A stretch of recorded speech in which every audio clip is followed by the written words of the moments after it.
ఆదిలాబాద్ జిల్లా పరిషత్ చైర్మన్ జనార్దన్ రాథోడ్ పాల్గొన్నారు. ముందుగా అన్నబాహు సాటే విగ్రహానికి పూలమాలలు వేస్తూ నివాళులర్పించారు. ఈ సందర్భంగా కార్యక్రమంలో జెడ్పీ చైర్మన్ మాట్లాడుతూ బడుగు బలహీన వర్గాల కోసం నిరంతరం పోరాడిన అన్నబాహు సాటే గారి అడుగుజాడల్లో నడవాలన్నారు. గొప్ప సంఘ సంస్కర్త, లోక్ షాహీర్, సాహిత్య సామ్రాట్ అన్నబాహు సాటే గారు దళిత జాతి చైతన్యం కోసం అహర్నిశలు కష్టపడ్డారని, సమాజంలో చాలా వరకు చైతన్యం అన్నబాహు సాటే గారి వలన జరిగిందని తెలిపారు. నేటి యువకులు అన్నబాహు సాటే గారిని ఆదర్శంగా తీసుకోవాలని ఈ సందర్భంగా తెలిపారు. కానీ అన్నబాహు సాటే గారి యొక్క జయంతి కార్యక్రమాలు కూడా గతంలో విగ్రహం లేకుండా కూడా జెండా కార్యక్రమం చేసేసి జయంతి కార్యక్రమం చేసిన సందర్భాలు చూశాం. కానీ ఉట్టూరు మండల హెడ్ క్వార్టర్ లో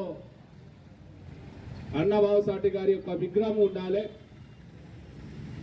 ప్రతి సంవత్సరం జయంతి కార్యక్రమం విజయవంతం చేయాలనేది మరి అన్నబాహు సాటే కమిటీ వారు కృషి ఫలితంగా ఈరోజు మనమందరం కూడా అన్నబాహు సాటే విగ్రహానికి పూలమాల ఇస్తా ఉన్నాం. నిజంగా అన్నబాహు సాటే గారి యొక్క చరిత్ర మన అందరినీ కూడా తెలవాల్సిన అవసరం. అన్నా అని భావు, అన్నా భావు రెండు కూడా మరాఠీలో భావు అంటే అన్న, తెలుగులో అన్న అంటే భావు. అంటే ఎందుకు ఈ పేరు వచ్చిందని అంటే అందరి యొక్క మదిలో,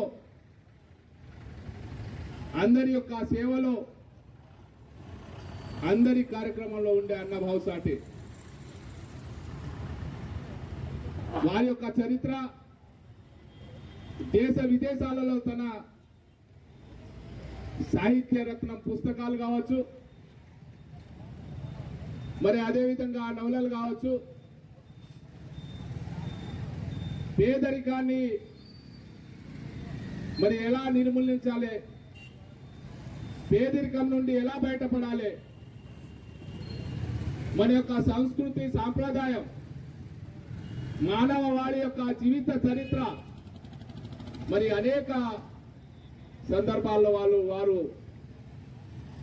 సాహిత్యంలో కావచ్చు, పాటలలో కావచ్చు, నవలలలో కావచ్చు మరి కృషి చేసిన మహానీయుడు అన్నబాహు సాటే గారు.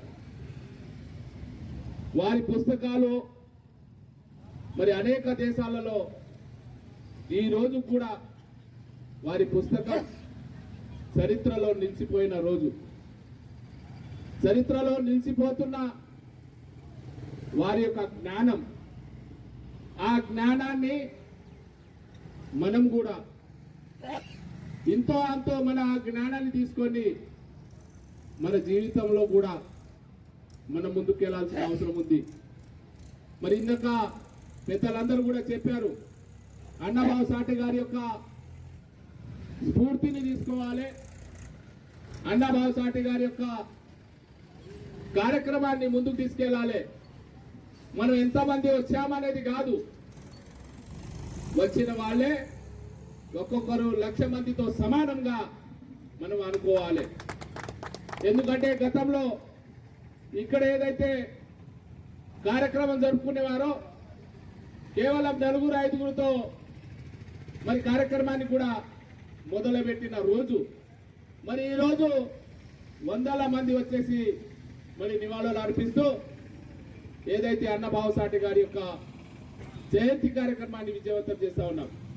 ఎప్పుడు కూడా నిరాశపడద్దు, ఎప్పుడు కూడా ఎంతమంది వచ్చారనేది మరి ఆ సందర్భంలో మనమందరం కూడా నివాళులు అర్పించాలి. తప్పకుండా ప్రతి సంవత్సరం అన్నబాహు సాటే గారి యొక్క జయంతి ఉత్సవ కార్యక్రమం ఘనంగా జరుపుకోవాలి. ఈ సందర్భంగా ఏదైతే ఉత్సవ కమిటీ ఉందో సార్ తప్పకుండా రావాలి, నివాళులు అర్పించాలనేది వారు చెప్పడం జరిగింది. ఏదైతే అన్నబాహు సాటే గారు వారు చేసిన సేవలు మరవలేనిది కాబట్టి తప్పకుండా మహానీయుల యొక్క జయంతి కార్యక్రమంలో మనం పాల్పంచుకోవాలి. మనం అంతము కూడా ఒక కుటుంబం, మనమందరం కూడా మిత్రులం. కాబట్టి తప్పకుండా ఈ కార్యక్రమానికి రావడం జరిగింది. ఏదైతే ఈ సందర్భంగా అన్నాభావ్ సాటే గారి యొక్క జయంతి కార్యక్రమం